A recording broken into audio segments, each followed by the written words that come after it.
Over 90% of local government units in Eastern Visayas receive ambulances from the central government as part of the Department of Health's Facility Enhancement Program from 2022 to 2024. Dom Guerra has the details. The Department of Health announced that ambulances worth 362 million have been distributed to health facilities and local government units in Eastern Visayas from 2022 to 2024. A total of 146 land and sea ambulances were distributed by the DOH, aiming to provide emergency transport vehicles to all hospitals and LGUs. DOH Eastern Visayas Regional Director Ixopiria Sabal Berino stated that 64 ambulances worth 150 million were distributed in 2022, 70 ambulances worth 175 million in 2023, and 12 ambulances worth 37 million this year.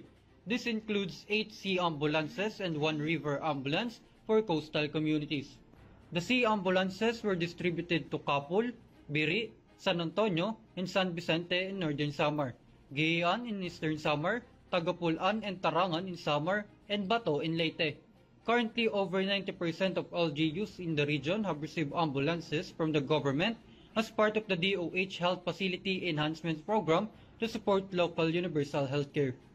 This is Dom Guerra for URCV News.